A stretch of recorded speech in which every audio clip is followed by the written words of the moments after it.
30 de outubro de 1969, 21h22, Lake Herman Road, Vallejo, Califórnia, é onde o horror se desenrolou. Paul Stine, um motorista de táxi de 29 anos, havia acabado de receber um despacho de rádio para pegar uma corrida. Enquanto ele virava para Lake Herman Road, ele notou um homem parado ao lado da estrada, sinalizando para ele. O homem entrou no táxi Stine e voltou para a cidade. Em um instante, o estranho abriu fogo, atirando em Stine na parte de trás da cabeça. Os tiros fizeram estilhaços no vidro do táxi e gritos ecoaram pela noite enquanto a vítima desabou sobre o volante, a vida se esvaindo do seu corpo. As luzes das ruas projetavam sombras sinistras no asfalto enquanto o assassino calmamente saiu do táxi, deixando atrás de si uma trilha de sangue e caos. A rua tranquila de subúrbio agora era um local de crime, uma grotesca cena de violência e terror. O cheiro de pólvora e medo pairava no ar. Os vizinhos relataram ter ouvido o som do disparo, mas ninguém viu o rosto do assassino. O assassino era um homem alto e magro, com um bigode e um estilo peculiar, vestindo um terno preto e uma camisa branca. Ele parecia calmo, quase nonchalante, enquanto fugia do local, deixando atrás de si uma mensagem criptográfica no painel do táxi: "Este é o Zodíaco falando". A polícia encontrou mais tarde uma parte de uma bala de .22 calibre no táxi, mas o assassino já havia sumido, desaparecendo na noite. O táxi mesmo foi deixado abandonado, um local de crime grotesco esperando para ser descoberto.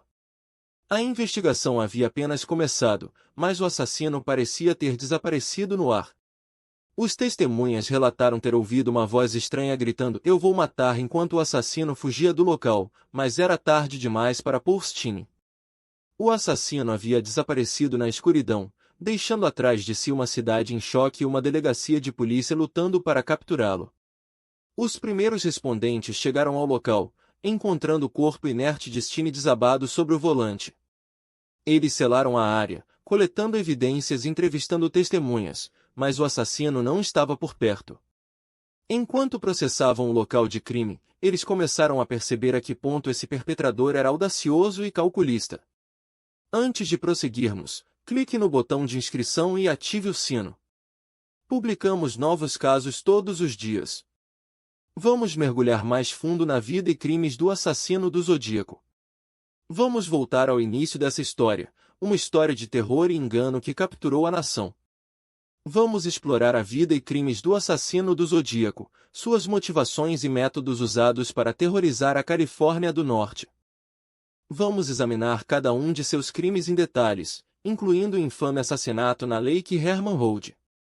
À medida que mergulhamos na vida do assassino do Zodíaco, vamos ver como uma infância turbulenta, um passado militar e um casamento turbulento contribuíram para a mente distorcida do maior assassino em série da América.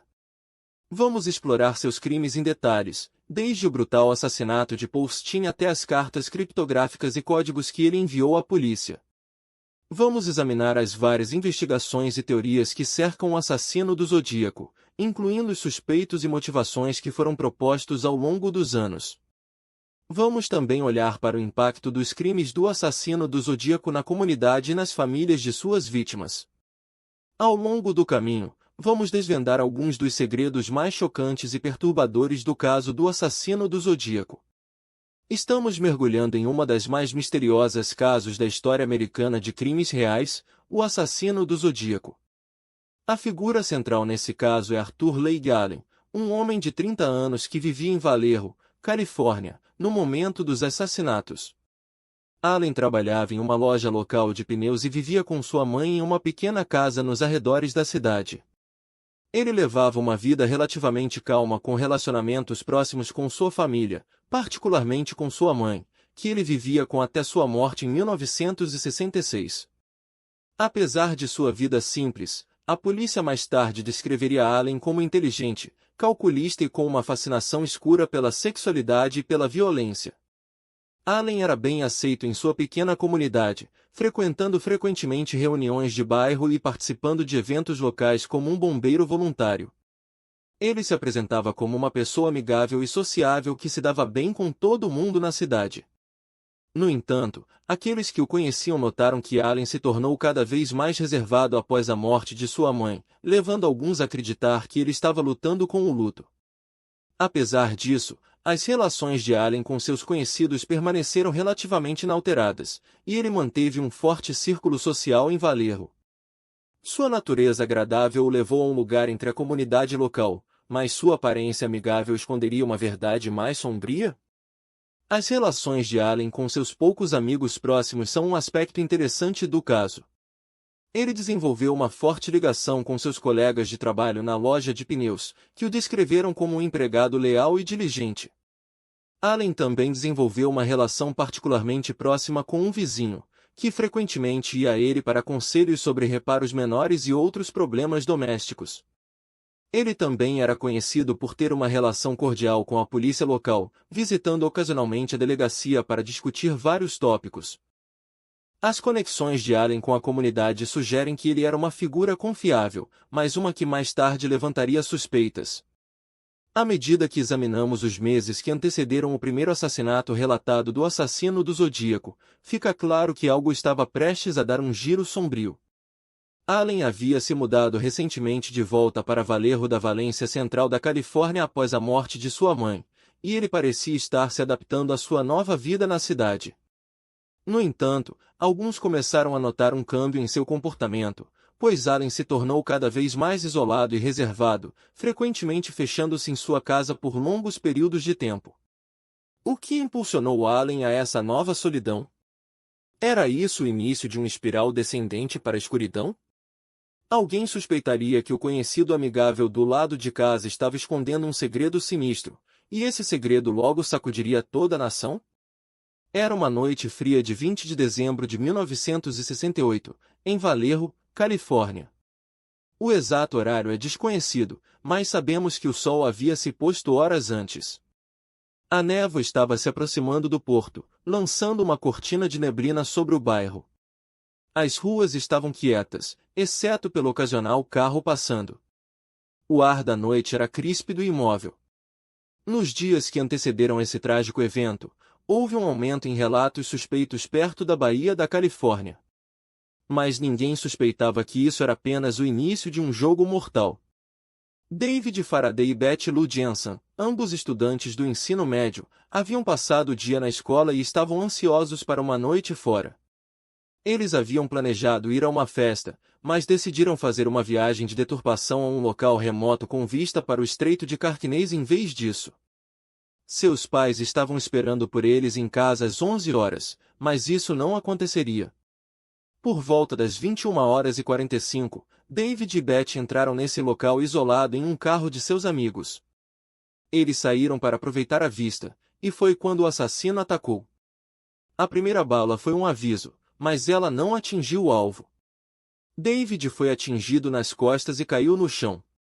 Enquanto tentava se levantar, o assassino disparou novamente, desta vez atingindo Betty Lou no pescoço. David conseguiu se arrastar até a segurança, mas Betty ficou deitada no chão, mortalmente ferida. Apesar de suas lesões, David conseguiu se arrastar até o carro e fazer um chamado frenético para o 911. O detalhe mais chocante desse crime é o fato de que o assassino escreveu uma mensagem criptográfica na janela do carro, usando o sangue dos vítimas. Eles comeram em uma névoa, é tudo o que disse, uma mensagem assustadora e sinistra que deixaria os investigadores confusos por anos a fio. Isso não foi apenas um crime de paixão, mas um ato calculado e sinistro de violência. O assassino planejou isso meticulosamente, e até mesmo tomou o tempo de escrever sua mensagem torturada. Nunca saberemos o que ela significa, mas uma coisa é certa, é um lembrete chocante da horror que se desenrolou naquela noite. A primeira pessoa a descobrir o que aconteceu foi um casal que passou pelo local ao redor das 23 horas, apenas 45 minutos após o tiroteio. Eles viram o carro, com David e Beth deitados no chão. Eles imediatamente ligaram para a polícia, e a ajuda chegaria logo em seguida. Mas quando as autoridades chegaram, já era tarde demais. Betty Lou estava morta, e David estava lutando pela vida. O assassino já havia sumido, desaparecido na noite como um fantasma. Comente abaixo, O que você acha que realmente aconteceu aqui? À medida que o número de vítimas do assassino do Zodíaco aumentava, a polícia primeiro respondeu a uma série de cartas estranhas e mensagens criptografadas que acompanhavam os assassinatos.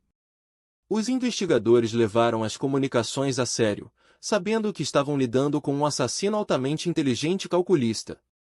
A primeira carta do Zodíaco chegou em 31 de julho de 1969, com uma mensagem ameaçadora ao San Francisco Chronicle. A carta enviou ondas de choque através da Baía de São Francisco, e marcou o início de um jogo de gato e rato entre o assassino e a lei. Esta resposta inicial foi crucial, pois definiu o groundwork para toda a investigação. A peça-chave de evidência que mudou tudo foi uma carta enviada ao Chronicle em 22 de março de 1970, contendo um símbolo do zodíaco e um criptograma. Esta carta, conhecida como Z340, era um criptograma de 340 símbolos que deixou os quebradores de códigos confusos por décadas. O criptograma foi um ponto de virada, pois revelou a obsessão do assassino com códigos e criptogramas. A investigação se tornou um quebra-cabeça gigante, com especialistas trabalhando ao redor do relógio para quebrar o código. O assassino do Zodíaco estava brincando com os investigadores, deixando uma trilha de pistas que os levaria em uma caça ao cisne. Os principais suspeitos no caso do assassino do Zodíaco eram numerosos, mas alguns indivíduos se destacaram. Arthur Leigh Gallen, um condenado por abuso sexual infantil, era um suspeito primário, e os investigadores passaram horas incontáveis coletando evidências sobre ele. Richard Gaikowski, um ex-editor do Chronicle, também atraiu a atenção devido à sua fascinação por códigos e criptogramas. Roy Sullivan, um condenado por assassinato, era outro suspeito, e seu passado violento tornou um contendente forte. Apesar desses indícios, nenhum desses suspeitos foi definitivamente ligado ao assassino do Zodíaco. Um falso indício que desperdiçou meses de investigação foi um suspeito chamado Roy Sullivan. Um ex-acompanhante relatou que Sullivan havia se gabado de ser o assassino do Zodíaco, e os investigadores se apressaram em seguir a pista. Uma busca na casa de Sullivan encontrou uma mensagem criptografada, mas ela acabou levando a lugar nenhum. A excitação em torno dessa pista foi de curta duração, pois uma investigação posterior revelou que a mensagem provavelmente foi plantada por Sullivan mesmo. Esse erro atrasou a investigação e deu ao assassino real tempo para continuar sua onda de assassinatos. Já fazendo há mais de 50 anos que o reinado de terror do assassino do Zodíaco no norte da Califórnia chegou ao fim abrupto, mas o caso foi para sempre alterado em 2020 com uma revelação chocante que deixou especialistas e entusiastas atordoados. Essa reviravolta foi que os criptogramas originais enviados pelo assassino, que anteriormente eram considerados códigos aleatórios, eram na verdade um anagrama de uma única frase, e essa frase foi revelada ser uma chave para entender a identidade do perpetrador. O anagrama foi decifrado por detetives amadores usando software de computador avançado, e apontou para uma única pessoa com uma possível conexão com o caso. Esta pessoa já estava morta há quase uma década quando os códigos foram decifrados, deixando questões sobre se eles poderiam ter sido um suspeito genuíno desde o início. A revelação desencadeou uma intensa discussão na comunidade de crimes reais sobre o que isso significa para o caso e se é um passo em frente ou um retrocesso. O anagrama, uma vez decifrado, revelou a frase "Eu não sou seu amigo", seguida por uma série de coordenadas criptográficas, que os especialistas acreditam que possam ser uma referência à localização da identidade oculta do assassino. Não está claro o que fazer com a frase ou as coordenadas, mas elas têm desencadeado uma nova onda de especulações sobre a verdadeira identidade e motivações do assassino. Alguns acreditam que o anagrama foi simplesmente uma distração habilidosa para fazer com que os investigadores se afastassem da pista, enquanto outros veem como uma verdadeira pista que finalmente oferece uma luz de esperança em um caso frio de décadas. A revelação também levantou questões sobre o nível de sofisticação do assassino e as medidas que eles tomaram